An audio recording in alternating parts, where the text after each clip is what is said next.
god. Oh my god. This is the dog-eared version that I used when I was doing the breakdown on Torn Book Club, so it's just well worn. Well worn and well loved. I'm putting some colorful emoji, trying to uplift the audience. What are we at? Oh, and I still have 35 characters left, much to my surprise.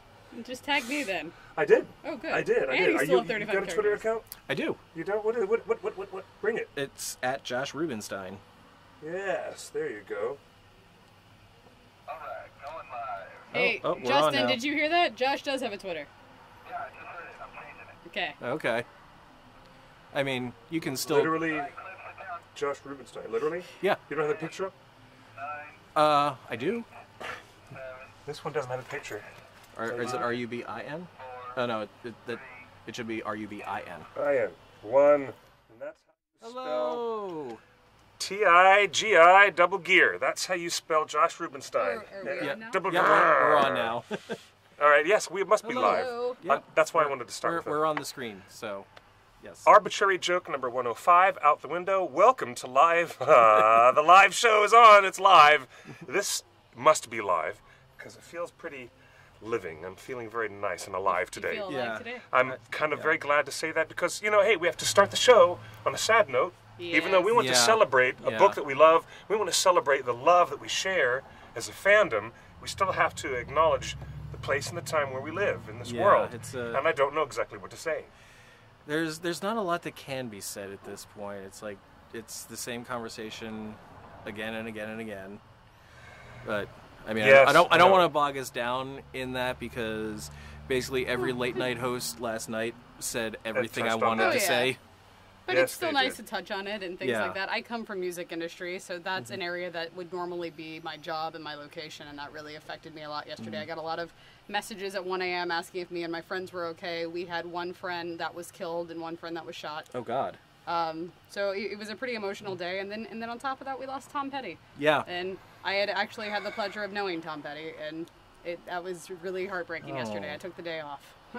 It was. I It don't is- blame you yet. Yesterday was a hard day. It was very, very, very bad. In fact, I found myself, you know, finding solace in Tolkien, as I usually do. Yep. I found myself finding solace in good friends and good music, which is interesting because the Silmarillion is all about music creating an entire world. It is. And the concept of mythology coming from music, I think Mr. Tom Petty, I take my hat off to everybody in Vegas and to all the families Yeah. and to all the people who've been hurt and messed up by what happened. And of course, to the world of rock and roll, I take my hat off to you, Tom Petty, because he's a fellow Floridian like me. He's from Gainesville, Florida, Okay. whereas also, you know, Piers Anthony, the famous fantasy writer of the Xanth novels. We get a lot of talent out of the state of Florida, believe it or not. Clifford Broadway being not least among them, hello. But hey, a shout out to Tom Petty, his music forever in my heart. You know what And- I sang last night at karaoke? What? Don't come around here no more. Oh. I wailed Nice, it. nice. I wailed it. And of course, Free Falling is one of the best LA anthems good. out Yes. there. And how amazing that he was here with us at the Hollywood Bowl. Yep, just Yeah. last week. Just Yeah. a week and a half ago. I, Do you believe all, it? all of my friends were posting about the concert. Yep. We Yeah, I actually know. got released from set early because the producers and the whole cast were going down to like Tom Petty's show at Hollywood Bowl. Wow. So that's how big of a deal Yeah. it was out here. And while like we're only a few bucks away Yeah. from the Yeah, bowl exactly. itself. Yeah. I'm feeling legendary today. Yeah. So let's talk about legends. Yes. Legends. I do want to Legendary say legends. one Tom Petty note. If you don't know Tom Petty, there's an amazing documentary called Running Down a Dream. I think it's on Netflix even. It's 4.5 hours and it's worth every second. Oh wow, I'm gonna have to check that out. Yeah. I'm so going to check that out for sure. For real. Look at this. So yeah, Old school. we've got 4 copies of the Silmarillion here today. All right, I'm going to say hi, everybody. Let's do the show proper. Welcome, Torn Tuesday. This is the OneRing.net, affectionately known around here as Torn. And this is our Tuesday live stream show with my really, really capable and amiable co-hosts that are here with me. We've got Chelsea Schwartz, Uncool Rockstar on Twitter. Chelsea Schwartz behind High Voltage and the very exciting and ever-growing popular board game night here At Meltdown. Meltdown Comics. Last Tuesday of the month, if you're in LA, That's right. come to last Meltdown. Tuesday of the month. Boy, Just tell me about it, and I think I'm gonna crowds? have to go this year. the crowds. Yeah. The crowds. I'm like, wow, people are coming now. Yeah, we get a good group of like, Yeah. 40 to 50 people. It's really really nice. kind of fabulous. And here on my awesome. further right is Mr. Josh Rubenstein. Hello. He's joining us. He's also one of the long-term well, long-time staff writers and staff contributors for the OneRing.net. One of our big happy family of volunteers who bring stuff together on the One Ring. So we've got a Tolkien community. Yeah. This is where you're at on our Tuesday show to celebrate what? 40th anniversary of the Silmarillion. I gotta say, like, I like that cover. 1977 was a heck of a year because so many awesome things are celebrating their 40th anniversary this year. They are the indeed. Silmarillion, Star Wars, Close Encounters of the Third Kind. That's right. Yeah, this was published the same year Star Wars: A New Hope first came out. Yep, and Yes. Voyager's Journey. Voyager launched in '77. That's right. And I was born in 1977 as well. Indeed. Oh well, welcome aboard. Yeah. So I'm celebrating a 40th anniversary too. I was gonna say you Awesome. just dated yourself as well. I right? did indeed. This- That's okay. this It is okay. The artwork on the Silmarillion here is compelling because this is Professor J.R.R. Tolkien himself. Oh wow. This is one of his own Nice. illustrations. Yeah. And you know what else? I was about to say that looked like a Tolkien illustration. It is. That's totally. And this is an actual illustration of the mountain pass that Bilbo and Thorin use. The pass up I the was Misty thinking, I'm like, Mountains. that looks like the Misty Mountains. That doesn't see look that? like Yeah. something from Beleriand. No, it's like, here's the funny thing. When we did this documentary film that we did a number of years ago called Ringers, Lord of the Fans, I used this as a prop, and I still found a sticky note. Here's an old Post-it note from 2003 when we were shooting, and we used it Oh, as is a that prop. from Ringers? When we did Ringers, Lord of the Fans, we did some recreations, or I should say, goofy little reenactments of kids in the 70s or in the 60s or in the 50s, and this was a prop. Well, see, It's a people say 70s you're so prop. young, Josh. Look at that. Still young. And yes, Justin is here. He's just in the Yeah, back as always. he's manning the behind the scenes. Where is? Oh, this thing And, is falling apart. Somebody was Yeah, you gotta be asking. careful with that. First edition. Oh, wow. Asking. Somebody was asking. There are lots of famous Rubinsteins. Is Josh related to any of them? Not that I'm aware of. You should. This is where you should make up an entirely funny, like fake Rubinstein. I know. An ancestor of yours who invented some amazing or alarming thing. Just make up something. Well, I The mean, he's related to himself, and Yeah. Josh is pretty famous. So. But oh, look at I this. think the closest thing is like a very weird connection I have to John Rubinstein. Are we planning to have Ring Quest? Ring Quest. What is Ring Quest? What is Ring Quest? I don't know. Hey, are you guys planning to have a Ring Quest? Hey, Nelson. That's an interesting idea. I don't know what Ring Quest is, but it sounds kind It of sounds interesting. fun. It sounds if it's a scavenger Hey, hunt and it J. involves Anthony. Lord of the Rings, like Hey, I'm already Kay. in. Oh, there's Pipsquay. These I've been wanting to do something like that in Disneyland, like I've a done Lord of the a few Rings scavenger scavenger hunts hunts. in Disneyland. Yeah. Ooh, I'd love to help organize a Lord of the Rings one there. We should do I've been that. wanting to do wow, one for a while. That Yeah. would be a cool. I've been part of an Outlander one, which is super Ooh, fun. that's Really? fun. Yeah, Like I've- Outlander Derby is what they call it, not a scavenger Okay. hunt. Really, but it is Because still essentially the same thing. I've come up with like a lot of different landmarks and places in Disneyland that correlate to Tolkien-y stuff, so it could be kind of That's fun. hilarious. That sounds That like a would really be so interesting much thing. Here you go. This also intrigues me. From when you take the dust jacket off of this old edition, this is the original first edition from 1977. I like that green. Wow. It's This- a very beautiful green. This is a design that Tolkien himself did. I believe it's related to the House of Finwë. There was a whole bunch of little elvish herald designs that Tolkien did in watercolor and pencil. And they're all related besides to... inventing languages, he actually had talent as an artist, and he was a great writer. Indeed, he Yes, was. I'm very jealous In of fact, all He was a of man this. of many talents. There's a couple of great books with J.R.R. Tolkien, illustrator and artist, with, by Hammond, Hammond and Skull, the two of them. They put together a great compendium of Tolkien's visual arts. Yeah. And here's the other artwork that fascinates me with the Silmarillion. Oh, is this the Ted beautiful- Naismith one? Yeah, nice. this Yeah. breathtaking Ted Naismith cover, Yeah. which is so beautiful. Oh, ooh. Oh, Drama. Yeah. Oh, that's High drama on the back jacket, on the back of the dust Eagles. jacket. The Eagles are coming. The Eagles Eagles are taking There's- taking yeah. the guys to Gondolin. Naismith, Oh look. no, the book blends in with the green screen when you're holding it. Does it? This Oh one. no! Does this one? I didn't even It notice just that. disappears when it comes in. Oh, there! Oh, it's the wow. magic It's disappearing book. It's magic. No, it looks like a real piece of paper. There's a real book there, but when I do this, the Silmarillion that vanishes. Wow. It'd be amazing if just the symbol stayed and all of the rest of it vanished. He just had his one design. This is so cool. This is kind of cool. That's That's really like- cool. Check to see if the One Ring is in there somewhere. Somebody misses No. book club, Josh. Somebody, Yeah, I know, right? yeah. Marfels misses the book club. I missed the book club too, and one day I may start something up again, but for now, life got in the way. I totally missed the show. Aww. Yes, absolutely. Totally. Those are good times, Well, man. then you need to be on the show more. That was the problem. Nobody would come on the show, and it was just me talking at the camera for an hour. I and a know. half.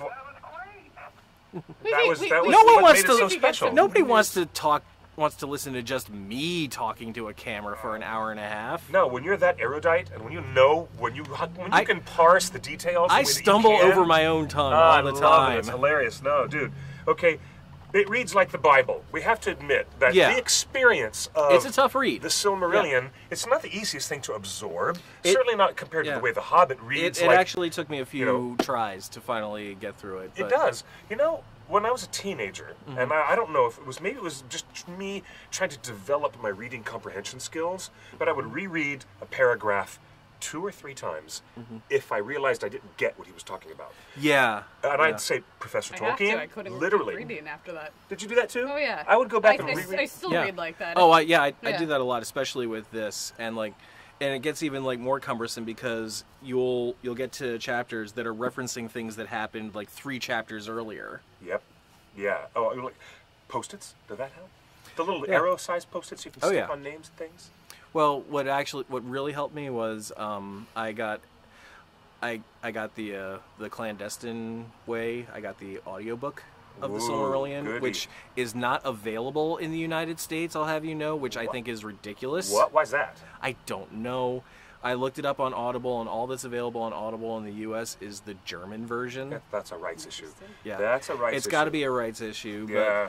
But if you can find it, I highly recommend checking it out because the narrator is fantastic, Yes. and it helped me absorb the details a lot more when it sounded like somebody was telling me the stories as opposed to me just going, who, And what, Yeah. where, Well, it's like who I was is this? telling you with my having a professor. So I first read the Silmarillion because I took linguistics of Middle Earth in college. Oh, for And heaven's sake. this Wow. was literally That's a beautiful. required reading. I think This you've was our outdorked textbook. both of us Yeah. here.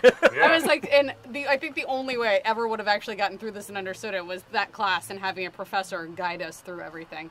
It does look, Kaylin and Jay both are talking about how awesome Outlander is, but I'm a little jealous. Kaylin has a Lord of the Rings meetup group that all watches Outlander together on Sundays. I wish I was Oh. close enough to be part of that. That sounds Pipsqueak. fun. I need to get That's back awesome. I need to get back into Outlander. I kind of stopped watching about halfway through the first season. Oh, it's so good. I know. I need to get back into Uh-oh. it. Wow, that sounds like an endorsement for a new show. Okay. Yeah. All right. Now, the thing is, despite rereading a paragraph over and over again, having an audiobook like that must have helped you Yeah. clarify mispronunciations. Oh, yeah. Because I would Yeah. stammer within my own imagination.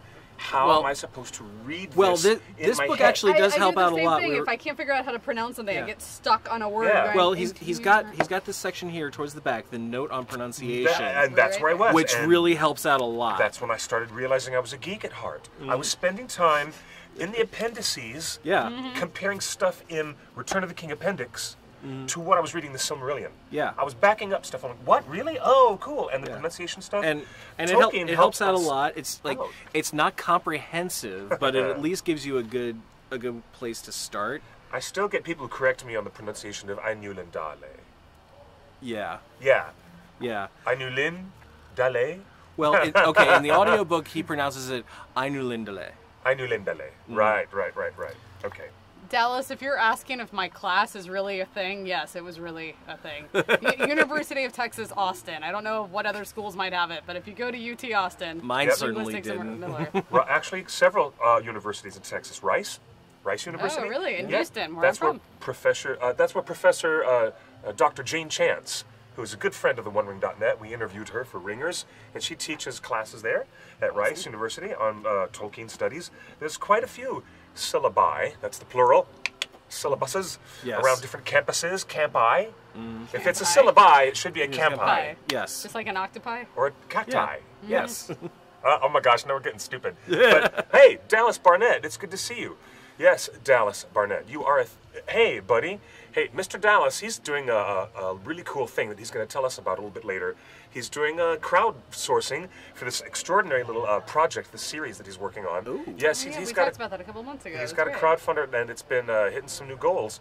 Dallas, you'll tell us about that a little bit later. When I'm deep in Silmarillion conversations with people, I found that if I can't talk it out and explain to them about like the migrations of elves, and some who did see the light of the trees, and some who did not. When I get tied up in these conversations, I literally pull out my tablet or my phone, and I'll go to the Lord of the Rings wiki page. That's a big help. And I'll pull up a chart, and I'm like, here's a flow chart. But now, you know what else I intended to bring with me was the beautiful Atlas of Middle Earth. Oh yeah. Because Karen Wynne Fonstad, whom I interviewed as well, she's so fabulous. How about that? I could not have read the Silmarillion without her maps. Because she draws arrows across great landscapes to tell you this is where the elves were born, this is where some of them went, this is where a fingerling of different people went off into the Mirkwood area, what would later become Mirkwood, Thranduil's realm. Yeah. So that, foreshadowing events to all things I knew in The Hobbit. Yeah. So the density of this material is really something. Like I've always, for a while I was thinking how can you adapt the Silmarillion? We're not going to get into the whole rights thing because we've talked about that ad nauseum. Well, it has to be a footnote on every show. But it's it has to be Until because they make it. sooner or later somebody always asks. So the rights thing is going to be an issue for a long time to come. But let's just say, for the sake of argument, all of those issues clear up and Silmarillion is greenlit. And I was thinking, how do you make this into a movie? How do you make it into a series? What do you focus on? You just make it a documentary, like I was telling you last week. I love that idea too. That's a great idea too. I'm going to say the density of this material affords it to be anything. It is so dense. There's a line, I think, somewhere in I think it's of the Sindar, where Thingol, they're talking about when orcs first came out of Angband. And it's just this one little throwaway line where he says something like, Thingol's elves first encountered the orcs and thought that they were the Avari, the elves who never saw the light of the trees. And I'm like, there is a whole story behind that line. Thinking about the whole situation where an elf finds an orc, captures one, brings it down into Menegroth, and they start interrogating him, and they don't know what it is.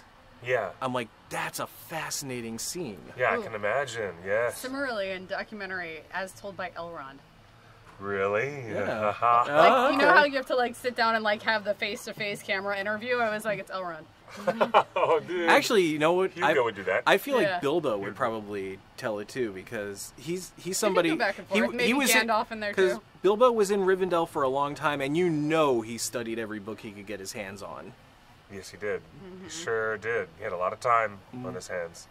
Oh my gosh, that's why all of a sudden, after Frodo is healed and he's walking around and has that first glimpse of Bilbo, this is what we've seen Bilbo has become, all aged after not having the ring with him. Yeah. And this is the first time the audience has seen him for 45 or 55 minutes? Something like that, since we've seen Bilbo, So it's really, interesting to think of Bilbo being the historian with his books and his love of that beautiful library. I feel Elrond is this is like the Belle and Beast moment. Yeah. For Elrond and Bilbo. I feel like here's my library. Elrond would be knowledgeable, It's but mine?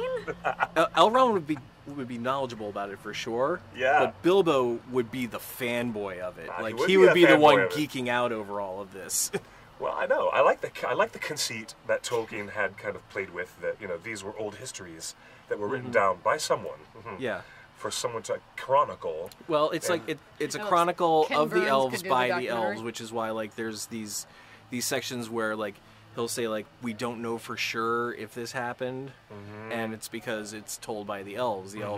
The elves don't know for sure that Morgoth took the elves from Cuiviénen and transformed them himself, or if it was an agent. Cuiviénen, absolutely. That is how you say that. Yeah. I love that word, Cuiviénen. Oh, me too. Took me forever to get my brain around that word. Yeah. The wiki and similar don't exist. Excuse me, didn't. The wiki and similar didn't exist when many of us first read Silmarillion. The appendices, family trees, and maps was helpful and interesting, though. Oh, true. Yeah. Annika, exactly. I'm telling you what. Nowadays, we live in a very spoiled age. We're so spoiled, and I would immediately tell any young person or older person, anybody who's wanting to absorb the Silmarillion, don't be afraid to look up resources like the video archives of Torn Book Club, or the flow charts that show you family trees, And don't be afraid to look in that the stuff Torn up. Book Club, What I does that did even mean? I did sort of do like a little bit of like a telestrator. What? Keep talking, Chelsea. The boys will pay attention to you. I'm like, what? What? Okay, Fred. Yes. Okay. What? What? Are we, What, all right. what were you saying? Nothing. I wasn't saying anything. Maybe that's the joke. Maybe Fred's observing the joke that we're not letting you talk. Oh no, it's totally okay. I'm Because we're just listening. like nerd now. Well, no. No, I'm not conscious of that at all. But I'll tell you what, I'm guilty of over-talking a lot of people on my own show. Guilty as charged. It happens. I It try not to happens. do that. But, I do it all the time. so, It might have but- just been the comment that I read that somebody said Ken Burns should do the documentary, and I laughed when I saw it. Oh, okay, yeah. Now, yeah. hey, Ken Burns style documentary that's on the air right now, the Vietnam War. I haven't watched. I inspiration. haven't started watching it yet. I'm wondering, and I hope that Mr. Ken Burns does a segment on American culture embracing Tolkien and finding the anti-war sentiment was so fueled by the cultural influence of Tolkien on those college kids who were protesting the Vietnam War. Oh, yeah. I guarantee it's there. It's part of the American story.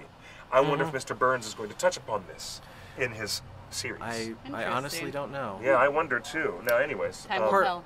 Yeah, we'll see. We'll find out. I'm fascinated. I kind of feel like probably not, but that's just because Ken Burns usually doesn't go that route. No, he doesn't. He usually focuses on policymakers and Yeah. big stakes. Yeah. I mean, he does great work, but it's also, Yeah. as dry as the Silmarillion. Hey, I know. It's like Brewer's Biblical. That's what this book is always accused of. Hey, kids in class, raise your hand if you tried reading the Silmarillion and had a hard time reading it. Raise your hand. Wow, look at all those hands. Look, now there's lighters. The audience is full of lighters going up. I know. And then the room catches fire. And we all die. How old Happy were you? anniversary, Silmarillion! How old were you guys when you first read it? I was I six. was in my teens. Yeah, I was about 16. Okay. I just finished reading The Lord of the Rings, and it blew my mind. And so I was like, well, I have to read the Silmarillion. Did you do Lord of the Rings before Hobbit? No, I did The Hobbit before The Lord of the Okay, Rings. so Hobbit and into Lord of the Rings into Silmarillion. Yeah. I did Lord of the Rings into Hobbit into Silmarillion. Okay. Okay. Wow. Wow. Yeah. But yeah, like I'm like, okay, I love The Hobbit, I love The Lord of the Rings, let me pick up the Silmarillion, this is going to complete the set. What the hell is this? What is going on here? I didn't even make it all the way through. I think I got as far as Akalabeth and finally was just like, I can't take it. But that's the end. Oh, that's pretty good to get to. No, I Akalabeth. got, like, I was like, I got through the Quenta Silmarillion, and I was like, okay, I don't know half of what I just read. I still don't know half of what I've read in there. And then Me I got to the Akalabeth, and I'm like, now we're talking about something else entirely. Oh my god, I can't take this. I was, yeah. It wasn't. I didn't appreciate the Akalabeth until much later. But I was 14. I think I had just turned 13 or 14. I was way too young to digest this material, but I tackled it anyways. I tried my best just to say I had done it. To say I had done it, and it was not as satisfying as I thought it would be when I read it as a kid. As a Have kid, to no. admit. Rereading it again as an adult, it's as mind-blowing as reading Lord of the Rings for the first time. When you were an adult and you could get way deeper into the stuff that he's throwing at you. When I was rereading it for Torn Book Club, I was like, oh my god, this is incredible. Like every little bit of it. Like I'm like this. It's Well, just I like think by the point any of us get into this one, we're so fully into the fandom Yeah. that like every little like juicy detail of things that connect stories in our mind just get us really excited. yeah, for sure. Definitely. Like everybody else is saying, yeah, they gave it a try. It was hard. A lot of people seem to be in their teens as well. Yeah. Penny says she wasn't ready to read it at 13. Hello there, Janet. Hi, welcome to the show, everybody. And Janet is saying, love the audio version of the Silmarillion. It flies by and makes it so easy to digest over simply reading. And it's very true. Like, Well, especially like if you could imagine, So I tried rereading some of this during the last week to refresh my brain before we all sat down, and I was imagining Cate Blanchett in my head reading it to me, and it made it a lot more exciting. I would think so. Yeah. I would not throw the stone too far from the from that. Really, that idea is a great idea. Yeah. If Cate Blanchett is ever the one person out of all cast members from the 6 films to ever show her face, imagine within, let's just throw out these hypothetical ideas, fan speculation, hashtag. Okay. If within 10 years the rights issues with the family get squared away and someone decides to do something really smart and do an analogy, an anthology TV series. Okay. Which means the Akalabeth wouldn't happen until years later, seasons later. I would say the Akalabeth could be a series unto itself. Oh, so good. It could. It's like it is. it could be like a Game of Thrones series. And the whole, all of this, I have this in mind, absolutely, as that. But imagine Cate Blanchett being our narrator over a black screen in the darkness, like she did opening Fellowship. Yep. That would be incredible. Imagine her speaking an ancient tongue and reminding us all that she's 7,000 something years old. Yeah. And I need a immortal. moment. Right? Seriously. And even if nobody else shows up and they recast everybody, like from the top down, if Cate sticks with and was able to do this, heart palpitations. Well, like I would say like it's the 40th anniversary. Audible needs to do a 40th anniversary audiobook of this, narrated by Cate Blanchett. Yes. Meow. I would listen to that whole thing over and over and over again. Wow. Like, Basically, we're just having a Cate Blanchett love fest right now. how can you Like, not? Yeah. Oh my gosh. I'm getting a little, But she's little the reason hard I'm on it. excited for Thor Ragnarok. Oh yeah, totally. I have- can't wait for Thor. I have to admit I would win the wet t-shirt contest because I'm getting nipple hard-ons thinking about Cate over here. This one over here is the volume, and this one is the balance, left and right. Oh God. You know how to, if you're listening, if you're watching, Cate, I run like a stereo. I run like this. There's a volume button over here, and there's a left and right balance over here. Cate, in case we ever get to meet and have coffee, now you'll know how to work And the Kate's magic. just sitting there like, note to self, never contact Never the OneRing.net for Right. anything To ever. say, never sit down and have coffee with Clifford Broadway because he's crazy. No, we have to say I love me some Cate Blanchett. Animated I love histories Cate. of Middle Earth narrated by Cate Blanchett. No, Game of and Thrones. I like that. Only because I can't imagine another. Now, for some reason, the female- chat is not going. Well, The chat on the left, or maybe just no one's talking. Justin will fix that. Yeah. But imagine, I don't know any other actresses. A lot of actors come to mind who want to do audiobooks in my fantasy fan world. But the one actress who I can immediately think of to do an audiobook of this amazing material, it would be Cate. It would be. Like, Wow.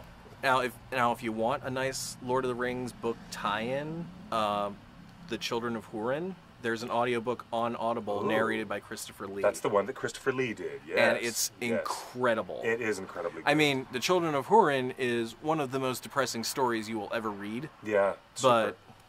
But Christopher Lee just like brings this incredible gravitas to it that only he could do. And what section of the Silmarillion covers this bit about the children of Hurin? That would be of Turin Turambar. Of Turin Turambar, yep, it's right here. Chapter... There it is. Chapter 21. There you go. Here's chapter 19 of Beren and Luthien. I love this. This beautiful Beren and stuff. Luthien is one of my favorite Tolkien stories. So there's the Beren and Luthien stuff, but this is only the one chapter. Yeah. Okay. Now, it is the largest chapter in the book. Of Beren and Luthien? No, Turin Turambar. Oh, yeah, there it is. Of the Everybody fifth battle. turn to page 236. Or 198 if you have this Of edition. Turin Turambar. Wow, yeah, there's a lot going on here. Yeah, it's a big story, and Beren and Luthien is like only God, the second to that. illustrations in this one. Have you seen Oh, these? the Every illu- other page. Yeah. The illustrations are Gorgeous. amazing. Ted Naismith rocked these paintings. Yeah. I don't know if you take a look through. You'd love these, babe. Oh yeah, Actually, I like this. those illustrations are great, and I kind of like this one that's got like the nice sort of minimalistic cover. It's Moana. Yeah, it is so Moana. It is. I like Is having, that supposed to be Arendelle? If anybody, for those curious which I'm talking about, Yeah. you can kind of see that. There's something about having a larger format book with maps. You see, now I want to do a parody version of See "It the Calls eagle? Me," Yeah. I just think this is so sung by wicked. Arendelle. No, it's amazing. Yeah. I'm loving these Ted Naismith paintings. Oh, speaking of we're geeking out songs, did on- anybody watch The Simpsons for the premiere this I week? did. It was great. It was a nice little Game of Thrones meets Lord of the Rings It was like episode. They were kind of doing like a whole Billy Boyd fantasy do mishmash. A new version of the song he does in Lord of the Rings. And Really? It was like, about the Simpsons episode. Oh my Yeah, gosh! and it was well, actually Billy Boyd It's singing. actually Billy Well, Boyd. Billy, yeah. oh, that's brilliant. Yeah. That is so brilliant. Ah, I missed it. Cliff, you're Really the first Hobbit on The Simpsons? probably. I no, don't know. no. I feel like Elijah would. Elijah's had to have Elijah must have been on there at some point. Knowing how quickly they recycle through pop culture figures, Yeah, I I'm like, guarantee you. I can only imagine Elijah has been on there. I'm sure Sean Astin has I been on love there. this one. I'm also pretty sure Dominic Monaghan's yeah, been on with- there. I don't Ooh, feel yeah. like Dom's been on there. I feel like he I think has. It's a stretch for Dom. I don't I'm know. gonna Hey. IMDb this. And Ravandi is like, I'm Cliff, your curious. copy has illustrations. Well, this was the, what was this? A special edition? Was that? I don't know if this was a 30th anniversary or 25th anniversary. It might have been around 30th. But this was, let me see. This new edition contains 20 full-color illustrations specially commissioned from Naismith, and this version was printed in 1990. This edition, 1998. Oh, so This- it's just yeah. about the 20 year of that one. Yeah, this is Okay. about the 20th anniversary. Okay. 98, and then it would be 08, and then. Oh, one- okay. Yeah. Okay. Yeah. Yeah, nearly. 'Cause I'm like there So was I a said 30. just about. Yeah, there was a Couple 30th months. anniversary Because- edition that came out in 08 because I remember my book was competing with that book. Really? Oh yeah. I published a book in 2008-ish, which was totally not Tolkien related at all. Oh. Yes. So you keep dates in mind like eidetic memory. That's kind of fabulous. Sorta. Well, That's very cool. no, 2007 would have been the 30th anniversary. So okay, Well- yeah, that's fine. I tell you what. If anybody's wondering why I keep looking down, I was just resharing the live stream on my social media. Okay, cool. Yes, Not being please. antisocial. I just wanted more Yes. people to come and join us and chat Well, with us. I'm going to be antisocial. You because- guys can join us. By the way, I'm gonna make sure that I turn my phone off of silent. You know, send us a message on the hotline. The hotline is open 530-64-FRODO. Oh, the chat's working on the left side now. Yeah, You can yeah, text now us. it's working. Yeah, he's I'm sorry for any comments you guys or questions you were sending. That we Yeah, we completely didn't missed. see that for Hey, a guys, while, but we haven't seen your chat. Eravond is saying, "I wants the pretty Silmarillion Silmarillion pictures. pictures." It's a great addition. They- Oh, I they didn't are- know Whimper was more like, I want it. tell me want the- them. Tell me the Facebook world. We're They're online. they are wonderful. You could probably Google the pictures and find them, and they're totally worth checking out. Oh, good. Oh, Okay. the entire chat is so excited Go about Billy Boyd to- doing that song now. Everyone's gonna Yeah. go watch The Simpsons as soon as we get off air. You should. It was a good episode. Yeah. Like, and it was a whole fantasy mishmash. Like there were lots of D&D references in there. There were some Lord of the Rings. There was Yes. Game of Thrones. There And was they even had Nikolai from Game of Thrones guest. He was Yeah. one of the Yeah? voice actors That's this time funny. around. Yeah. and you just had a birthday, by the way. Happy birthday. They had a nice little quick snark about the Hobbit in there. Mm-hmm. It was like a blink and you miss it sort of thing. Yeah, they were gonna cook a recipe for overstuffed Hobbit, I believe. They were how do Yeah. you cook Hobbit? And Yeah. they pull out the recipe card and it's 3 steps. One is separate into 3 parts, overstuff completely, serves many, satisfies little. I'm gonna give a shout out to my niece. I'm Cliff's niece. I'm going to Hello, give a Cliff's shout niece. out because I have a certain family member. Her name is Shay, and when we were, raising you as just a little tiny child, I called you Shay Shay all the time. my niece, she's too old now to be called Shay Shay. What are you? No dear, one's ever too old to be called Shay Shay. No, she's so not sweet. at all. I'm going to say, my dear, I'm texting you right now to say I'm giving you a shout out. And she's like, and other friends are texting, how do I watch the live stream? I'm glad you asked. If you're at theonering.net, what you really need to type into your URL is theonering.net/live, L-I-V-E, and that takes you... However, if you're watching this, then you've probably already figured that part out. Yeah. But tell all of your friends that. Yeah, tell all your friends If who you are got, like, if you're like just geeking out with your friends right now, like, oh my God, they're talking Silmarillion on the OneRing.net, and they're like, wait, where is that? Can I see it? Just now you know how to tell them. big shout out to you, Shay. Happy birthday to you. Happy birthday, Shay. Happy birthday, Shay Broadway. You're the best, Shay. Happy birthday, love. And sending you lots of love across the miles. And hey, we're getting a text on the hotline. You can call us, you can FaceTime if you have an iPhone. You can even call us on a regular vocal call. There's even Skype. I'm going to turn on the Skype. Or if Okay. any of you have like mental join the powers, show. like Charles Xavier, you know, Yeah. just come talk to us on Yeah. our lines. If you can do that, awesome. Yeah. Here's just a random question on the hotline. Why wouldn't Gollum not age drastically after losing the ring like Bilbo does? You know what? The digital artists wanted something about Gollum to look like he was. There's a difference Yeah, between there- Hobbit Gollum there and is. Two Towers Gollum. There is. He definitely looks younger He has in more The hair. Hobbit. Yeah. There's more hair. His skin is smoother, and I don't think that's by accident or by them cheapening out on the special effects. I think that's deliberate. It is. You know what? I like this question because it is not so evident. The transformation happened to Gollum was so physiologically raw Yeah. that he was almost mutated into something unrecognizable over centuries. Centuries. So after losing the ring for 60 years, Yeah. he got a little bit older, but he also didn't completely fall apart. Yeah. It's really and interesting. I wonder if a lot of that is just his own tenacity to want to get the ring back. Yeah. Like just his own sheer determination, just and force of will, just kept him going. Yeah, I think so. Yeah, you know what? I do think that. I think the revenge motivation in Tolkien's world, it happens a lot in the Silmarillion, at least we're talking about that. The revenge motive motivates a lot of people, and it starts to get twisted, and it makes things go in unexpected directions in this Yeah. type of storytelling. So I'm not the least bit surprised that Gollum really aged some, but he didn't all of a sudden turn into a raisin, you Yeah. know, or a Yeah. prune. Now, what's the length of time between the end of the War of the Ring and the time when Bilbo leaves for the Grey Havens and Frodo and the hobbits take him out there to the Grey Havens? Yeah, roughly about 10 to 20 years after the War of the Ring? about that. Yeah. I think so. I'm Something going to have to like look that, it up. But, you know, it's not clear in the movie. No, it's not clear in the movie. I'm sure it's much clearer in the book, and I believe, yeah, it's like 10, 20 years, something like that. Yeah. And at that time... Because at that point, Sam has gotten married, raised a family, become the mayor of Hobbiton, That's and right. all of yeah, that. his family has grown, and his influence in the Shire has grown. Mm-hmm. You know, after the events of the Scouring of the Shire. Yeah. You know what? And also, in all that time, Frodo was able to write down his account of the entire story that happened. Yes, indeed. And there's that anniversary moment where in one of Return of the King's many, many, many endings, Yeah. there's a moment where Sam brings something into the office and drops it off, and there's Frodo. He's just getting Frodo his mail because, He's like, getting his mail, even and- though he's the mayor of Hobbiton, he's still just Frodo's gardener and Frodo's manservant. gardener. Oh my gosh, no, it's so funny. And Frodo's like, oh, it's the anniversary of my wound. And Tolkien writes about that on those anniversary dates of Frodo being attacked by the Witch King, Yeah. he remembers And the pain. and the wound hurts a little bit more.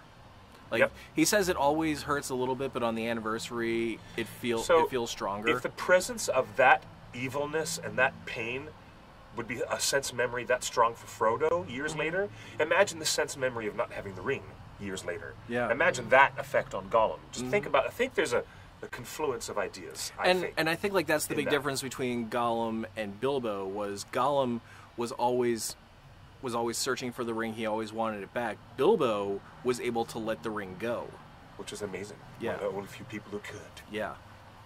And it finally just comes down to like just that one little moment on their way to the Grey Havens when Bilbo just sort of offhand says, "Do you still have that ring that I gave you so long ago?" Yeah. He's like, "Sorry, I lost Yeah. it." Oh, that's a shame. I would have liked to have Pity. I Yeah. would have liked to have held it one last time. Hey, And that's Johnny. it. Johnny says, excuse me for sneezing, everybody. That's a little bit dust. My boy Elvin loves playing music on the piano. Oh, you're raising a pianist. Very good, Johnny. Very good to raise a musician in the household. Loves playing music from Hobbit and LOTR. Imagine the epic music. How can I read English when I can't even read? Imagine how epic the epic music could Is be it Zoolander? for the Silmarillion. I would love to hear Center Howard for those Shore's. who can't read well and want to learn. I know, exactly. Yes, exactly. I would love to hear Howard Shore's take on the Silmarillion. Like, Whoa. just to hear like his his theme for Valinor, his theme for Yes. the trees. Whoa, dude! Yeah. Now you're talking. You know something we would not hear? We would not hear the Rings theme. No, Which no, is we wouldn't. technically Isildur's theme. We would not hear that theme, perhaps not until the Akalabeth, which would probably be Maybe. season 7 or season 8. Yeah, and maybe. because if the music is not specifically the Rings But theme, even if it's with really the Isildur's theme, yeah, even with the Akalabeth, like Isildur and Elendil, they don't come in until like the very end. that's right. But imagine that whole audience freaking out when Isildur shows up. Oh yeah, We'll have to call Harry Sinclair, and we'll have to use de-aging makeup and, yeah. and say, Harry Sinclair, come on, let's do it again. Let's do Isildur again. So you can look at the camera and whisper the most influential whisper that's ever, been uttered in a single syllable line of dialogue. No. As you turn and walk away, and a totally pissed off Hugo Weaving looks at you thinking like you're freaking bonkers. Because Yep. you are. You're bonkers, Isildur. You're bonkers for doing what you did. I'm just saying. Right. He gave in. Now, No. who's more nuts in the Silmarillion? Because there's a lot of nuttiness. There's think tons of nuttiness in the Feanor Silmarillion. takes the prize for me for being the nutcase of all nutcases. Like Feanor was definitely up there as a nutcase, but like if we're going full Silmarillion, not just Quintus Silmarillion and Akalabeth yeah, separate. full Silmarillion. Full Silmarillion, I would have to go Ar-Pharazôn. Really? Yeah. Oh yeah. The yeah. last king of Numenor. Oh. Like this was a guy Oh. who. Okay. he- Fair competition to Feanor for being nuts. Yeah, like, well, I Yeah. mean, this is a guy who completely gives in to the temptation of Yes. Sauron. He organizes his armies to invade Valinor. Yeah. Pisses off the Valar so much that they call on. Even before that Yeah. happens, they have torture cults. Yeah, Torture. Sauron Yeah. is worshipped. yeah. Sauron becomes the deity, and Ar-Pharazôn is like, yeah, let's worship this dude. Yeah, let's He's our new worship god. him. So it all becomes Satan worship let's and attack. torture. Let's attack Valinor, and Sacrifices. he pisses off the Valar so Yeah, much that and they then that finally happens. they call on Iluvatar, and they're like, "Can you help us out?" And he's like, "Okay, fine. I will crack the earth wide open, Crack the world and change the circles of the world. sink Wow. Numenor down into the depths." I think Ar-Pharazôn wins it. Yeah, I'd give you a lot of mileage on that. I'll give you a lot. I mean, of mileage. Feanor is definitely a crazy guy. Like his Billy ni- Boyd might be the first Hobbit on The Simpsons. I just scrolled through 29 seasons. Is that of what you've been guest doing this stars. whole time? Yeah, I was like, he might be the first And one. you didn't have to Wow. find Elijah. I didn't see Elijah, I didn't see Sean, I didn't see Dom. That's surprising. If Sean had done a guest voice on The Simpsons, it might have been related to Rudy, and not even like way Wait, before Lord of the Rings was made. Well, I Yeah. mean, because Sean Astin was a star before Lord yeah, of the Rings big time, even happened. big time. Yeah, Yeah, sure. He was born famous. and so was Elijah Wood Yes. as well. Yeah. You guys, Kaylin Griffin says, Jen, when the ring went into the fire, that was the end of the Third Age and beginning of the Fourth. Oh yeah, That's right. Gene was saying I could have sworn Frodo sailed west in the year 3021 of the Third Age, along with Elrond and Galadriel, which ends the Third Age. Yeah, you know what? Literally, Tolkien's definition of ending the Third Age Was the destruction of the ring? I think. No. It was the last elves sailing west. The last elves sailing Yeah, west. you're right. Yeah. You're right. That was it. But the War of the Ring, Pipsquet, you are correct to identify that the destruction of the ring and the War of the Ring itself was one of the key components that did herald the end of the Third Age. But after things settled down, after the dust settled down, and then the last elves, like, really leaving Rivendell, Yeah. and they were putting shutters on the window. Imagine putting dust shutters on the windows in Rivendell, because they left. Yeah. That was the end of the Third Age, when they got on those boats on the shoreline and said, "See ya, bye Felicia." That was it. Bye, Yeah. Felicia. That was it. Yeah. Now the Fourth Age is something that was speculated upon, and Professor Tolkien did have some unused draft materials of some Yeah. sketchy ideas Yeah, he of was- what might happen in the Fourth Age. Yeah, it And was should kind of Should I vague. mention the word? Orc cults. Like Interesting. human men, like young men, disenfranchised, Is- bored, a bunch of bored teenagers. Imagine it's going to be a show on the CW. All right, a bunch of bored teenagers, think Maze Runner type teenagers, are like, "What's all this old Sauron stuff? Let's get into it." And they start digging up old arcana and worshiping orcs and thinking it's all cool and dabbling in it.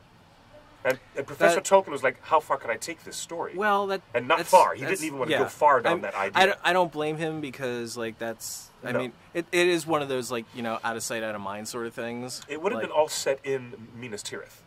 And then it wouldn't have Interesting. involved warfare. It would have involved more like, like weird, like day-to-day, like political moves and sociological moves to get people away from, you know. Yeah, while that is interesting, I also feel like that's a road that Tolkien probably didn't want to go down. I don't see the heraldry in it. I don't see the hallmark elements of old mythology, old Norse elements. I don't see those elements in that line of story. It sounds more like the Screw Tape Letters. Yeah. That's exactly what he said. He's like, well, this could be a little bit more of like a detective in Minas Tirith investigating to find out which one of these young lads is supporting these and you know, like Sauron at this point he's writing his own fanfic. Imagine how weird that would be. Yeah. I've officially gone through all 4 of the Hobbits, plus Martin Freeman's IMDb, and the Simpsons guest list page. Billy Boyd is the only Hobbit to have been on The Simpsons. Wow. Good research. Right. Well done. Good research. So guess what? Congratulations, Congratulations, Billy. You're the Congratulations, first Hobbit Billy, the first Hobbit on The Simpsons. ever on The Simpsons. The very first one. I know. Well, you asked a question, and then we debated, and then I looked it up. But you were right. You were right, Justin. Justin, I do trust you, good sir. About as far as I can throw you. No, I'm kidding.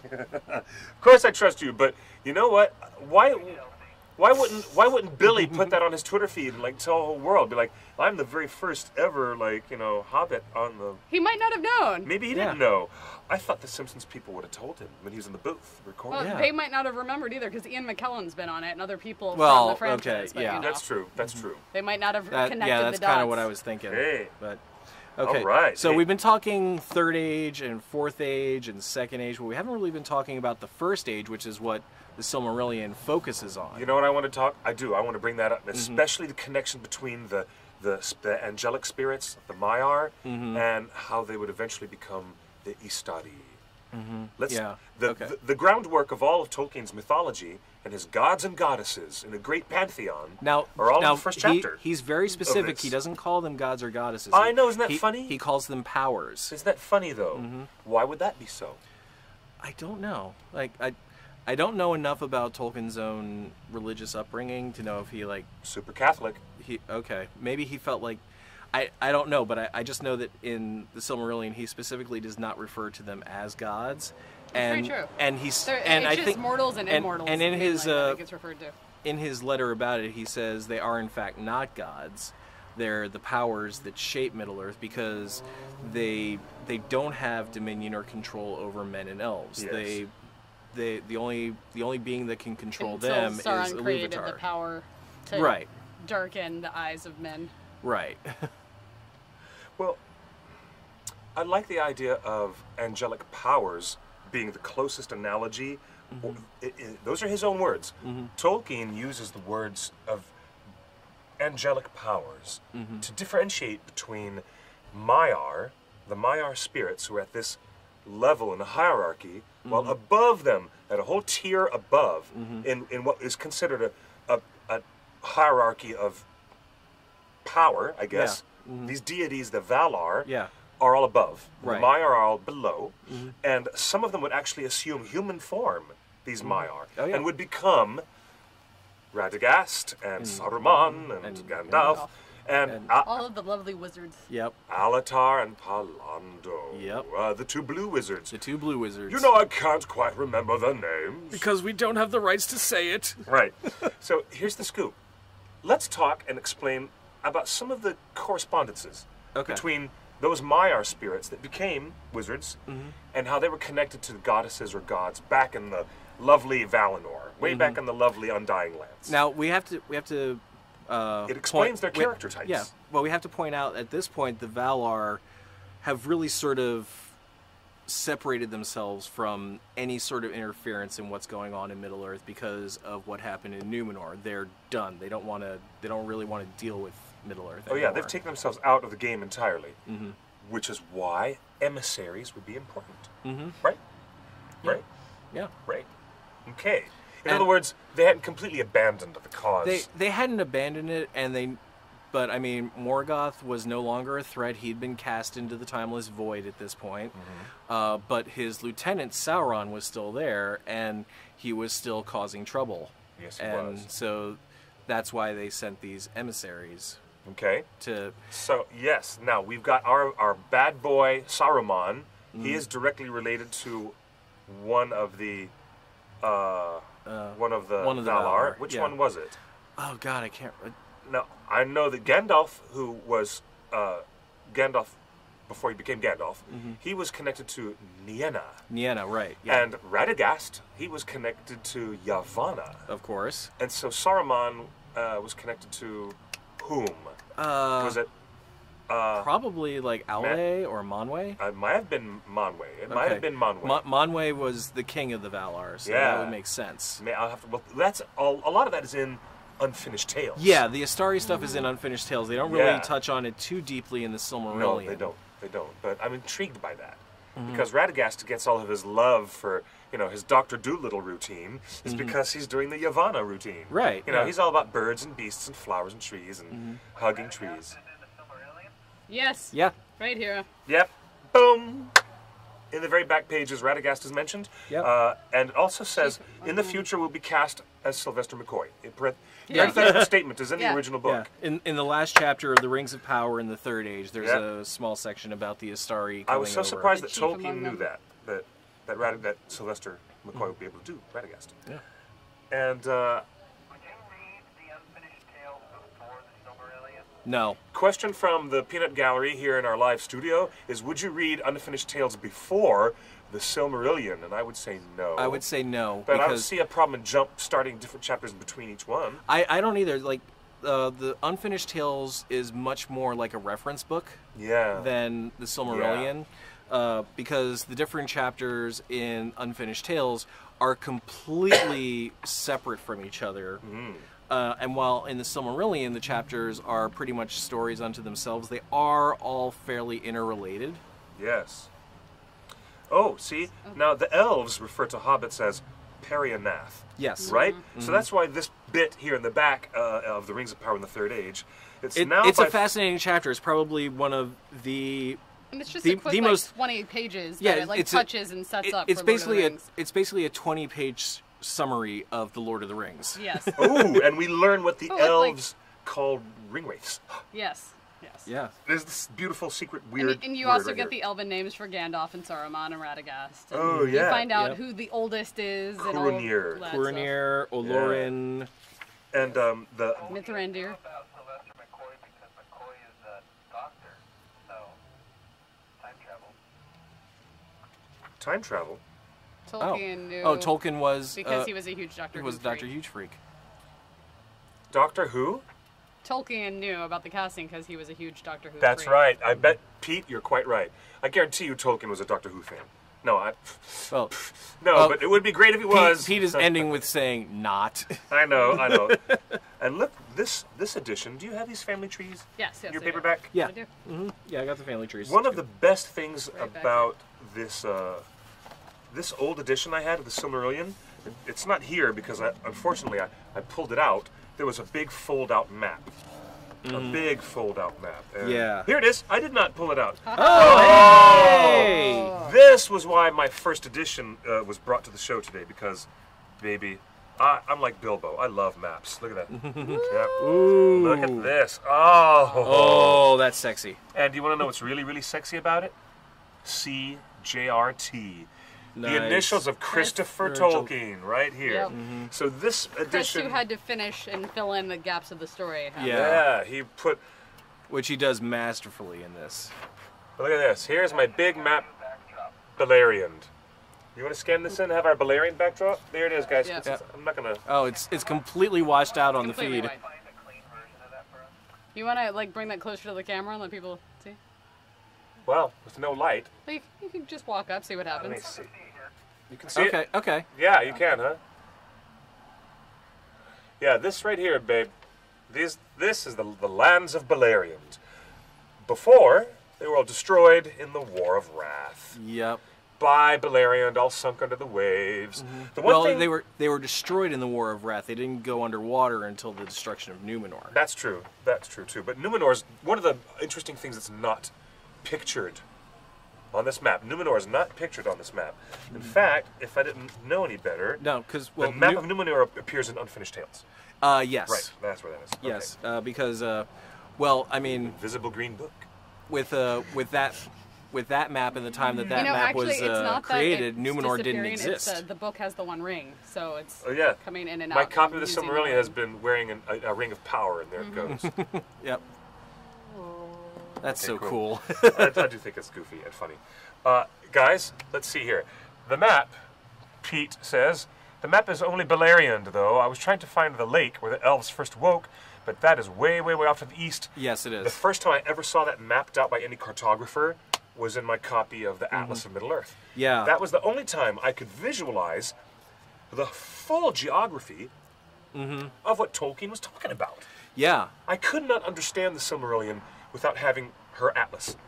I just couldn't. The atlases really, really help in Sure like is. figuring all that out, and that's kind of what I did on Torn Book Club, was when we started getting into the geography of Beleriand. I actually like grabbed a map, put it up on screen, and started drawing on it. Yes. Say like, okay, here's Gondolin, here is Nargothrond.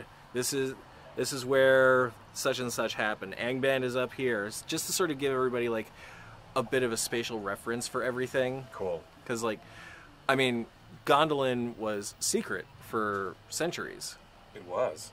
and nobody knew where it was, and until it got destroyed. You know what? There's always something. There's always one bad apple. Yep, and that bad apple's name was Maeglin. Maeglin. Yep. Maeglin. Elvish Maeglin, pronunciation, please. yes. Maeglin. Maeglin, yes. What's the Elvish word for friend? Melon. Yeah. Was the Silmarillion featured in your documentary? Yeah, of course. The reason why the Silmarillion is talked about a lot in Ringer's Lord of the Fans, and is always talked about among fandom in general, is because this is the book that broke the professor's heart. He could never get it published. Yeah. Well, it You see was the right sad after face? Sad he- face. This was his follow-up to Hobbit when they wanted another book. He suggested Exactly. this, Yeah. and they turned it down. Exactly. Yeah, They and- spent 17 years turning him down. Yep. They Yeah. rejected it from him over and over and over again. And the Silmarillion, the introduction to it, the preface to it, actually has a letter that he wrote to his publisher detailing what is happening here and why it's so important and why it helps complete the mythology. And they still turned him down. Yep. And he actually, in his time, never got to see it published. That's Nope. right, indeed. The dear professor shed this mortal coil in '73. The Silmarillion's first edition was edited by his son and appeared in '77, 4 years later. Right. right. Pete is saying Melian held Gondolin in her girdle. Actually, no, the girdle of Melian was protecting the kingdom of Doriath. What date did the Silmarillion get published? Well, it was 1977. The The date? actual date? 1977. Well, here, let me look. Wasn't it September or something? If I've got my first Probably. edition, let's see. Yeah, right it here. was like late September Yeah. 77. Like the 40th anniversary just happened. Like Actually, the I have 29th or something? I have an 11th printing. This is not a first printing, but it is a first edition 11th printing. Oh, okay. And all it says is 1977. Yeah, right mine here. just says So you're 1977. saying that Star Wars is older than the Silmarillion? No, they appeared in the same year. Star Wars came out in May. Star Wars came out in May. This came out definitely. Yeah, it was came definitely, out I in think it was September. September. Yeah. See if Wikipedia can tell us a date. Oh. September 15th. September 15th. There we go. So they're God bless you, Internet.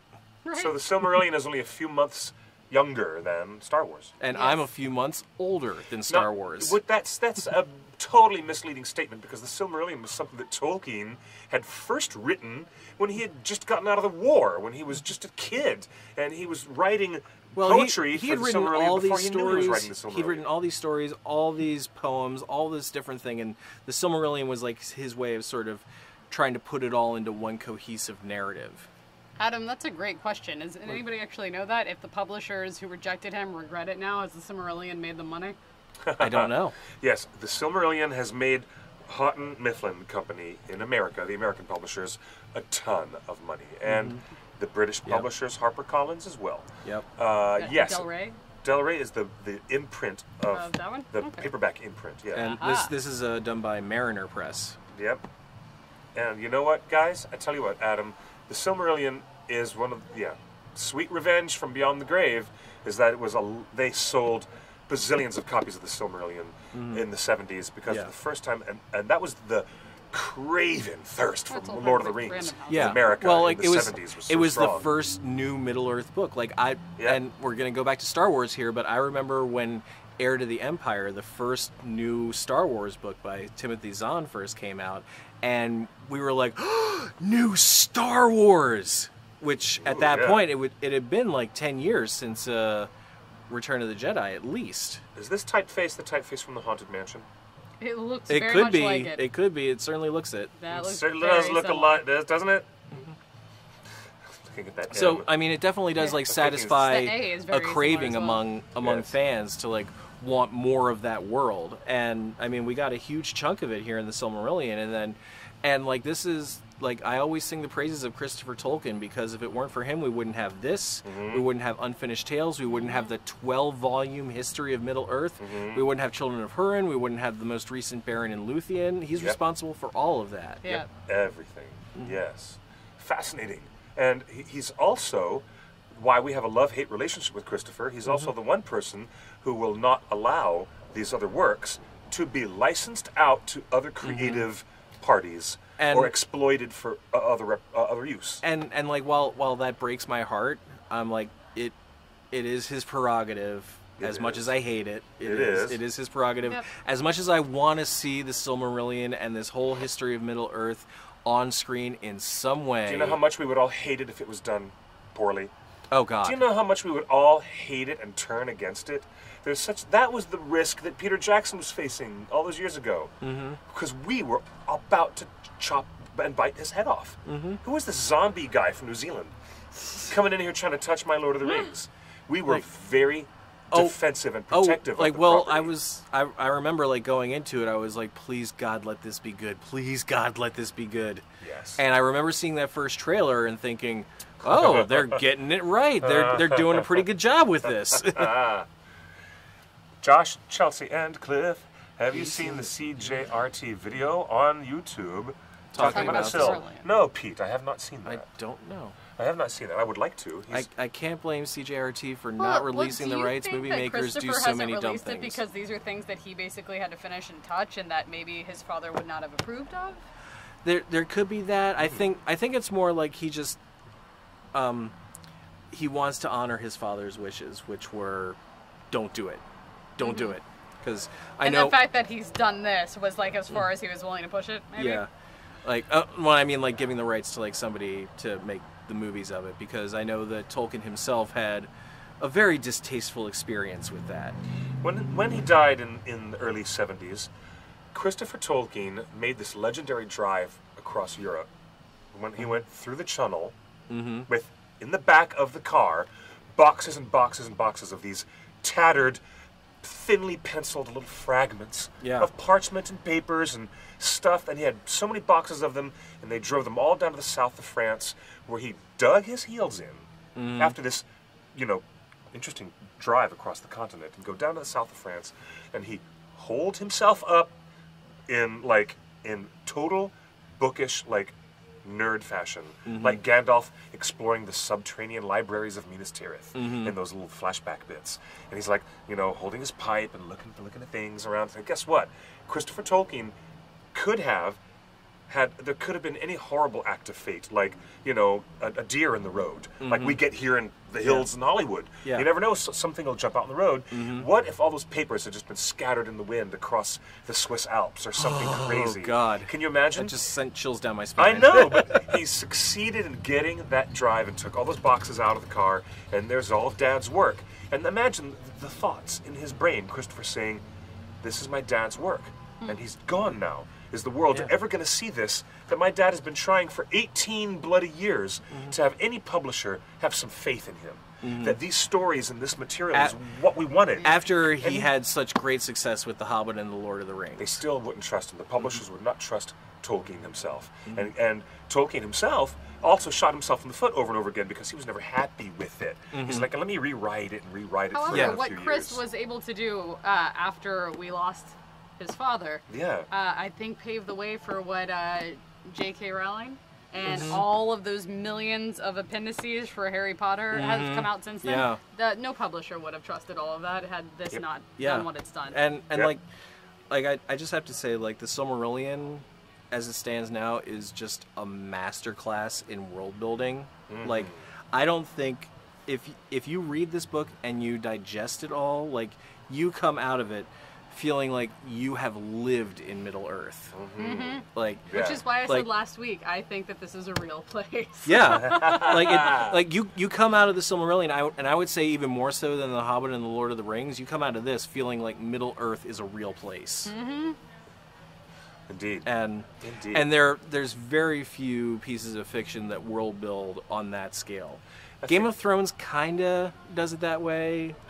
Game of Thrones is a great story, but I don't feel like that actually Yeah. existed somewhere. Yeah, and I would say Dune.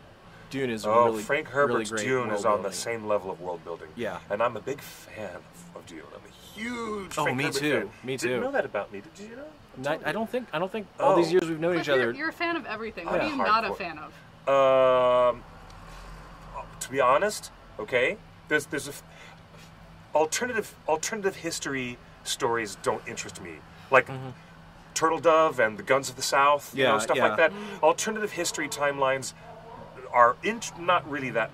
And there's other stuff I don't like. I don't like torture porn. So you can say goodbye to Eli Roth, all of Eli Roth's movies. Yeah. I mean, if I go for horror movies, I'll go for good ghost stories, you know, but I won't go for Hostel or Saw. Oh no. I will not do a movie like Saw, but Yeah. I'll do a movie like Poltergeist. Yeah. Or It. Or The Conjuring. And Or It, The I Conjuring. loved It. Yeah, It. The new It was Which great. one? The new one or The new one. I really enjoyed the new one. I loved them both Did you actually. like the new one? I won't watch it. Really? When I was a child, I saw it, and it scarred me for life. And I will not do that to myself It's hard. again. Yeah, That's well, fair. scary That's clowns. fair. Yeah, Evil and clowns. I loved clowns before I saw it, and then I saw it, and I hate clowns. Oh, that's funny. Tim Curry ruining childhoods for Seriously. generations. That's awesome. All right, I'll tell you what. But yeah, you know, as much as I love Japanese anime, everyone knows I'm a fan of Miyazaki and a fan of Jim Henson. I'm a big time fan of Tolkien and all that other stuff. But you walk me into Frank Herbert world, and I'm there. I'm so there. Well, I'm you the do- first person to defend David Lynch's Dune. I I'm like the first person to I defend like it. David Lynch's Dune, I and love like, and you know what? He doesn't even like it. He won't talk No, about it. it's a train wreck. And The movie's a train wreck. It is. but It is. It's a disaster of a I movie, but yet love it. it's I love it's fascinating to watch at the it's same really- time. Yeah, yeah. I get But- mixed feelings about that William Hurt sci-fi. I like it. miniseries of Dune. I felt like it was a faithful adaptation, just Yeah. not really big on budget. Yeah, well, that's true. But I don't know if you've heard, but Denis Villeneuve, who is directing the new Blade Runner sequel Which that's coming is out getting this weekend, rave reviews, like 96% on Rotten Tomatoes. yeah, Wow. the next movie on deck for him is Dune. He's going to retouch that. Yeah. No way. Really?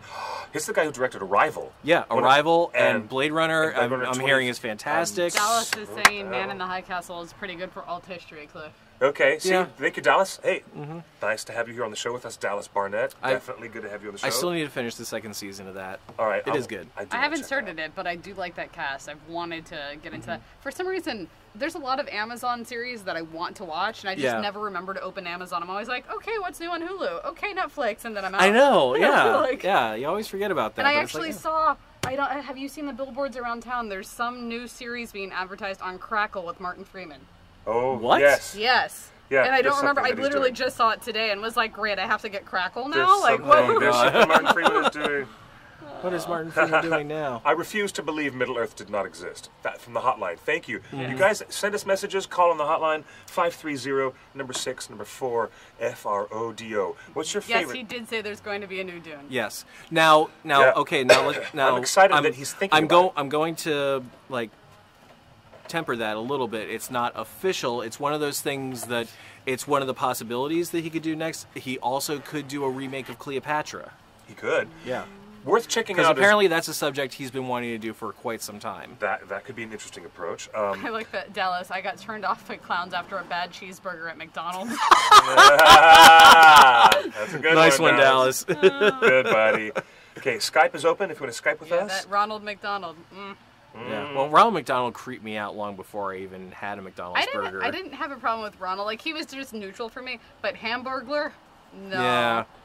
Hamburger, rubble. Yeah. Hamburglar was pretty creepy. He was, and then they tried to cuten him up. The original Hamburglar is something like a troglodyte. He's such a creepy, weird-looking thing.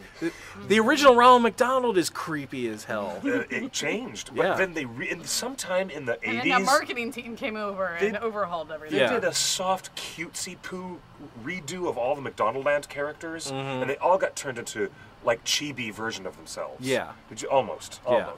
That version of Hamburglar was cuddly and sweet, and he still went rubble rubble, rubble rubble. Yep. Rubble rubble. Rubble rubble. That's all he ever says. Okay, rubble rubble. Okay, let's turn this off. Hamburglar freaked out Dallas too. Good. These are all on the same page. Okay, we're going to sign in with the OneRing.net. That was your Michael Jackson right there? That's ignorant. That's ignorant. That's ignorant. What? I'm sorry. Okay, so I've got a fan theory about the Silmarillion and the Lord of the Rings, and I want to run this by you and see if like this actually makes sense or if I'm talking out my ass. Okay. Because there might be stuff in the history of Middle Earth that completely negates this, but I like to think that there actually is a Silmaril in the Lord of the Rings. And a Silmaril somewhere in the Third Age? But it's a full proxy. Now, I always kind of thought that the light that Galadriel that's gives what I'm out, that's what I'm talking about, the file of Galadriel. Up to that, okay. Yeah, because it captures the light from Arendelle, and Arendelle is basically the guy flying in the sky wearing a Silmaril. Yep. And that's what the light of it is. And I mean, the first time I ever read this and they explained what a Silmaril was, that was the first thought in my head was that light. I was like, huh. Yeah, because what makes a Silmaril is the light. Yes, indeed. So, the Silmaril and its light still exists in Middle-earth at that time. And yes, very much so. And so, within the file. And it's given to Frodo, and that's how Sam is able to beat off Shelob, and that's the reason why Galadriel gave it specifically to Frodo, because he was the ring bearer. It is not immediately apparent until you freeze frame it and look very closely, but in Battle of the Five Armies, at that moment when Galadriel comes into Dol Guldur, acting all badass, well, when she trips out and starts to blow Sauron to smithereens, she wields the file of Galadriel in her hand. Oh, I didn't notice that. That is, she's holding the file that she will ultimately give to Frodo. But, okay. Yeah. I didn't notice that. I was more distracted by how disappointing she looked. Oh. I wanted her to be badass, not like some swamp queen. But it's still, he was recapturing what he did as an unusual choice with Fellowship of the Ring. But you see making her look all dark green and that's freaked a different out. context, because that's supposed to be her like portraying like a dark side of herself. But this is her fighting for the light and fighting against the darkness. So why is she still using that dark portrayal of herself? Yeah, but are we to understand that when she exposes her real power, that something from our mortal eyes, from our point of view, makes us observe her in this way? Because she's showing... I don't know. That's see, that's probably I the think thinnest excuse I could get. I think it's just really hard to picture and actually show that picture in like a way that shows contrast, and just showing the negative is easier than trying to paint something else. That's true. Like, I don't know. I guess I had pictured in my mind something out of like Elizabeth the Golden Age when she's like in armor. Like that's kind of what I wanted. Was just like Galadriel ready for battle. You wanted her to like Brienne of Tarth. Yeah. Just like come in. Yeah, I wanted her to be like just straight up badass. Did we lose the video? We did at one point. Somebody's froze right as he started to explain the theory. J. Anthony says, what do you think happened to that file after the War of the Ring? That's also a good question. Yeah, I don't know. Did Frodo lose it at some point in time? I don't know. Did Sam keep it the whole time? Oh, I've got to look it up. I don't know. Yeah, I have to look that up, because like, okay, I feel Google. like... Okay, Google. Do we have Alexa? Did he give it back to Galadriel? Alexa should be part of the weekly stream. You could ask Alexa these questions. Alexa, was hilarious. Billy Boyd the first Hobbit on The Simpsons? Yeah. That's hilarious. No. Let me look this up. Okay. Okay. It might be on the LOTR wiki. File of Galadriel. First Google result is file of Galadriel. And the one wiki to rule them all. There it is. Wikia. Fandom. Powered by Wikia. While Cliff is looking this up on Wiki and Google, I'm curious, for everybody that's out there, what is your favorite character from the entire universe in Tolkien, throughout everything? It's everyone's favorite character. Go. Okay, that's a great question. And Well, the chat explodes. according to the Wikia, at the end of the Third Age, the light of Eärendil went into the uttermost west with Frodo. There you go. So he kept it. He didn't lose it during the volcanic destruction. At the end of all that craziness, he didn't lose it. That's pretty good that he When- held on to that through all that nonsense. Even through the eagles picking him up unconscious off that lava rock. The lava rocks. A of Volvo Mordor. rock? I was going to say lava. Boromir. BRB, better respect Boromir. Faramir. Pippin, yay! Pippin's fine too. Yay. Okay. Yeah, the Star of Eärendil is an actual Gave Frodo the light from... Sim in the Yep, skies with yep. Silmaril on his brow. That's right. Sailing Somebody the was skies with typing it up Silmaril. right as we found it. Yep. You don't got have it. to pick just one. I mean, you could give me your top 3. Anybody want to Skype with No, us? you got to go with one. I'm making that rule because All I right. don't care. Skype is open. You guys are hilarious. Now, oh wait, Samwise. it's already 6:20. We only have Yeah. 10, 12 more minutes left of our show, my Oh, wow. friends. Dallas, Barnett. Okay, Drop us a Arianto link. just called out Mathros. Thank you. I love Mathros. He's a great character. Yeah, he is. I like Treebeard. That's awesome. Gandhi for sure. My cat's name is Pippin. Serious? That's amazing. Pete is asking, wasn't Arendelle a human? Yes, he was. Is this everyone naming their favorite character Yeah. ever? Samwise. Boom. Samwise? Somebody else said Samwise, so you're not alone there. Aravondi saying her favorite Eva Gilly. is Finrod Felagund. That's a good deep cut. Yeah, that is a deep cut. And What? also, No love for Tom Bombadil? Nobody? No. oh please. I'm sorry, but I'm not as enamored with Tom Bombadil as most people are.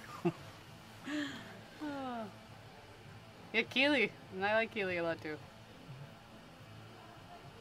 As long as nobody mentions She Who Must Not Be Named, that was added into the Hobbit movies. Do you guys have an opinion on Shadow of War? Because, you know, of the... The game? Yes. Do you know some of the big plot reveals that came out of Comic-Con? Yes. From that game? What do you guys feel about Shelob being shown as, like, gorgeous, seductive temptress woman who shows up instead of being an ugly spider Spider. form? I'm What's gonna all that about? I'm gonna have to see it in context. Yep, me too. Like, I just replayed There we Shadow go. of We got a Sam or Mordor. Bombadil. There you go. There you go. Okay. Skeptical boy is skeptical. Like over here. I just finished we'll playing see. Shadow of Mordor for the second time yesterday, Yeah? and like there's a lot of it that I like, and then there's a lot of it that I'm like, that is so blatantly not canon. Yeah, exactly. Like It feels like all of these games are going really far into the stretches of what... It just feels like they're trying to take what works really well in other games and somehow put a Tolkien skin on top of it. yeah, but I mean there is Exactly. good stuff in it. There's definitely good stuff in it. I think like Oh, how about that deep cut? which one? Helm Hammerhand, the king of Rohan, is a Nazgul in Shadow. That, yeah. Oh wow, really? What? What? Really Butcher Haig 223. Thanks for the scoop on that. Right? interesting. The king of Rohan ends up becoming a Nazgul. Cool in Shadow of War. That the suggestion then is that he was one of the 9 kings of men that Sauron approached Interesting. and succeeded in Well, tempting with like, one of the 9 rings. I mean, you can sort of get away with that because It's not Tolkien written never. anywhere that- He doesn't identify any of. Oh, I think he only identifies like maybe 1 or 2 of the Nazgul specifically. Yeah, that's why they have no real names. You know, They're the who Ulairi. they are is like lost to history. The Ulairi, Yes. as the elves call them in Quenya. That is Okay. way too elegant a name for them. It is. Well, elves and their beautiful languages. I'm going to look up Helm Hammerhand and see how What outside. juicy details we can find out. Yeah, but Boom. Thank yeah. you. Like I played the DLC for Shadow of Mordor, the Bright Lord, which is basically the big cannon screwer. Yeah. Because that's the depiction at the end that we find out that Celebrimbor actually stole the One Ring from Sauron and then used it to raise his own army Read against Janet's him. question about Shelob. What is Janet? Right at the But bottom there. wouldn't Shelob, as a child of Ungoliant, be part Maiar? So could another form be possible? Yes. The answer is yes. It could be. It's just as likely as anything else. Look at Gandalf is not in his real form. Yeah, I kind of feel like the woman version of Shelob that we're seeing is sort of like, I feel like it's going to be played as an hallucination inside Talion's head. Timeline doesn't add up. Rohan isn't that old. Okay. No, that's true. It says that Helm died during the siege of the Hornburg. Yeah, Helm Hammerhand died in Helm's Deep during the siege of the Hornburg when a force of Dunlendings, under the leadership of Wulf, also besieged Edoras, not so far down the road. Well, far enough. And the young prince Hamma also died at his father's side. So no, Helm Hammerhand died. What does it say here? No, he couldn't be a Nazgul because he died there. King Helm, blah, blah, blah, blah, blah, blah. Well, that's where these video games are taking liberties, right? Yeah. After one such Helm died, his body was discovered in the next morning in the frozen snow, still standing, his eyes open, ready to fight. This led to a belief among the Rohirrim and Dunlendings that even in death, the wraith of Helm Hammerhand still wandered through Rohan and defended the Hornburg. That's where the game designers got their idea from. That's where they got it, okay. Because Helm died and did not return, and his body was discovered still standing there at the wall, ready to fight, with his eyes open, looking to see if the enemy was coming. So, interesting. It could be. Wow. But no, he was not. Obviously, he was not. He did not... Yeah, I mean, these games, they mess around with the canon a bit. Like, I mean, the whole idea that Celebrimbor stole the One Ring. Yeah. And... I made a super new One Ring. And then in the new video game, he's making a ring to control the One Ring. He makes a new ring. Well, I don't know if it's to control the One Ring, but to compete against it. How far down this rabbit hole are we going to go with Lawrence Fishburne? I mean, yeah. I mean, this is one like I'm more interested in the game system because I love the Nemesis system. The Nemesis system is wicked cool. Though. It's very cool. It's a lot of fun. I want to see the new mechanics. Yeah. Oh, yeah. Good. The story could be okay, but I enjoy the hell out of playing it. So there are videos on YouTube with some of the cinematics that show Helm Hammerhand becoming Nazgul.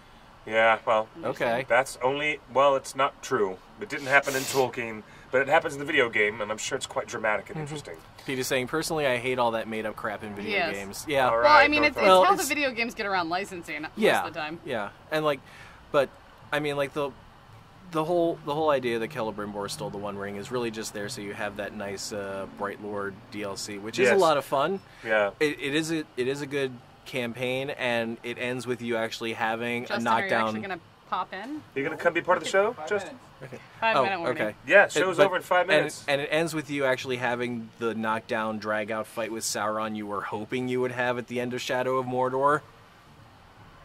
Oh my gosh, someone was just saying... when we were talking about being creeped out by Ronald McDonald and Hamburglar, someone texted on the hotline and said... Speaking of McDonald's mascots, does anyone but me remember Mac Tonight? Oh, yeah. Everybody remember the big crescent moon? Mm-hmm. Well, that was actor He was played by Doug Jones. It was Doug Jones, our friend. He's a big Ringer fan, and he works with Guillermo del Toro on everything that they do together. Right now, he can be seen on Star Trek Discovery as Commander Saru. Yes, Commander Saru, and he's going to be in The Shape of Water. Yes. Which is going to be the next Oscar winner from... Del Toro. Okay, so Butcher Haig now is saying, funny. And also in Shadow of War, they made Isildur a Nazgul. Really? That I have a problem with. Do you know what? You guys are playing fast. Next, you're going to tell me that Frodo is a Nazgul. Yeah. I'm going to invite the game... I've already interviewed the producers and the directors of the Shadow of Mordor. And now I'll invite them to come back on Shadow of War. And they're welcome. Yeah. Hey, Warner Brothers Interactive. Janet is asking, so Celebrimbor doesn't have a gruesome end now? He does still have his gruesome end. There's just this chapter where he stole the One Ring from Sauron, raised an army against him, his siege failed, and then Sauron killed him. Okay, yeah. Everybody in the chat's a Nazgul. I'm a Nazgul! I'm a Nazgul. We're all Nazguls. I'm Mary Poppins, y'all. Wouldn't you like to be a pepper too? I'm a pepper. Oh, Dallas wants to plug his thing since we're at the 5-minute warning. Please, Dallas. I want to talk about this, so show us a link. Dallas Barnett who plays Bill Fernie Sr., the evil ruffian who's menacingly about to attack Thorin in Desolation of Smaug. Nice. Here's our buddy Dallas, and he's working on this really cool show. It's a really good show. It's a fantasy series, is it not, Dallas? And you've been working it, and you guys are putting together a lot of fan attention that you're getting now with your fundraiser. So drop that link in there so we can all see it. There it is. There it is. Serena's Journey. Serena's Journey. Yes, that's right. Your web Back series. on Kickstarter. Your web series AFK. And I know what AFK stands for. Away from keyboard? Yep, that's right. Away from keyboard. Filming in New Zealand in early 2018. So until you can get, oh hey. Meaning it's filming next year, so it's filming in the future. Yeah. It hasn't filmed Nice. yet. Until we can get season 02 in your hands, we're doing a bridge series called Serena's Journey. All right, good stuff. Support it if he hires Jed Brophy. Yep, and Justin, he's whispering from the control booth that all of us will support it heartily, and he personally, Justin wants to support it when you cast Jed Brophy to do a guest star on your show. Let's do that. Okay. Oh my God, you guys That sounds cool. thank I'm you gonna for have to being look with it me up, to yeah. win all your Absolutely. Silmarillion copies Yeah. today. Oh, Next loves time me we'll some bring 12 Silmarillion. more. yeah. I'm gonna go find more copies. Yeah, of we're just Silmarillion gonna get and like bring some every more. edition ever made. Yeah. I have like 2 or 3 And- copies of this particular. And at some point in the book club, Edition. I do want to revisit the Silmarillion and try to do like a cleaner breakdown of it than what I did live, because I'm very unhappy with how it Dallas turned can't out. afford Jed. What did Dallas say? He said he can't afford Jed. Can't afford Jed. Jed's been hired by MTV Network. well, if enough people back if the enough people campaign, back it, maybe then you can afford yes, Jed. that could be Yeah. a stretch goal.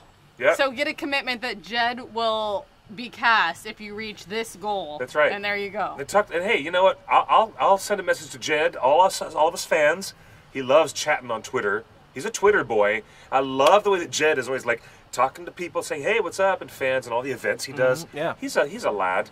Let's send him some messages of support and tell him to go work with you on AFK on your Yeah, series. absolutely. We'll encourage him from this side of the aisle. And before we go, I'm going to make a shameless plug. Shameless That plug. if you're not done chatting with each other and being part of a live stream, we're going to do another live stream from Meltdown in like half an hour on my network, High Voltage, and we're going to continue talking about nerdy things, including like Rick and Morty Clue, the board game, and Golden Girls Monopoly, and a bunch of other stuff. Oh, so cool. if you just want to Nice. get nerdy with us, go to @HighVoltageMag on Twitter or High Voltage Magazine on Facebook and join us in like half an hour. Yeah, Sweet. that's right. High Voltage Magazine show coming on here, Yeah, right here. right here, right here, right now. Right in the same Except room. you won't see this background. It'll look a little different. It won't be that map of Middle Earth. Yeah. You guys are awesome. Thank you, Dallas, for sharing details on your crowdfunding. I don't have anything to shamelessly plug. Thank you, Iravandi, Book club. North Runner. Shamelessly plug The book club is just all archived now. Tell them where to find it. You can go to youtube.com/tornbookclub1. Torn Book Club, Arabic numeral 1. Yep. That's right. Yes, Dallas. Rick and Morty Clue. Yep. You heard that correctly. I'm so down for Coming in half an hour. that. Rick and Morty Clue. I wonder what weapons are going to be in there. So it's actually not about weapons. Somebody has stolen Rick's portal gun, and you're trying to Yes. figure out who done it. Yeah? Yeah. Okay. Because I'm like, you could have Mr. Meeseeks as a weapon. Oh, yeah. Oh my gosh, that's hilarious. This has been a really great show. You guys Yeah. have contributed beautifully. Thank you for being with Well, us. thank you for having Always. us. It's so good to Yeah. have you co-hosting with me, Miss Woohoo! Chelsea. I'll be back here the 1st of the month, November, for those that want to see more of me. That's right. First And Tuesday of every month, I'm here. First Tuesday of every month, and on the last Tuesday And of I'm every gonna have month. to come back for the game night. That sounds cool. That's yeah, when that is. last Tuesday of the month. Last Here. Tuesday of every month is the game night. This is Clifford Broadway signing off for the OneRing.net, sending warm regards and a lot of love and a lot of healing, good thoughts from across the miles to all those people who need it. And Tom, you're up there with Prince and David now up there making. It's one hell of a music. concert going on up there. There's like, Yeah. well, you know what? That footage, Hendrix, Elvis. the footage I saw was Prince playing While My Guitar Gently Weeps with Tom Petty. I watched that footage yesterday, and I tell you what, I melted like butter. I just melted. With It- Lennon it- and just everybody It up was there. Oh. amazing. Yeah, a George Harrison song being played by Tom Petty and the Heartbreakers. Lead solo, the guitar solo was Prince, and he just went on and on, Oh, my sailed God. on that guitar solo. So it was so beautiful. It was so good. Okay, correct me if I'm wrong, but was Tom Petty the last of the traveling Wilburys to pass away? Well, yeah, no, Bob Dylan is still alive. Okay, Yeah, okay, yeah. And yeah, so is okay. Lynn. Yeah. Jeff Lynne and Jeff Lynne, okay, and Bob okay. Dylan's still alive. Okay. Yes, and God bless America. Thank you guys for joining us. You can follow me on Twitter at QuickBeam2000, and you can find Uncool Rockstar, right? Yep, Uncool Rockstar on Twitter. With musings of the uncool coming from High Voltage Magazine. Find them High Voltage Magazine on Facebook and online. And I am at Josh Rubinstein, Josh, Josh Rubinstein. I'm not on Twitter much, but if you tweet me, I might tweet back. Thank you, Pipske, and Janet, and Caroline. Hi, Caroline. Hey, everybody. And Dallas, and Annika, and the whole world of fantastic Ringer fans. Thank you for joining us again on Torn Tuesday. I got to find my light. Here's my light, way back here. Everybody. Bye, everybody. Once more, we love you. We'll see you next Tuesday on Torn Tuesday, 5 p.m. Pacific time. See you next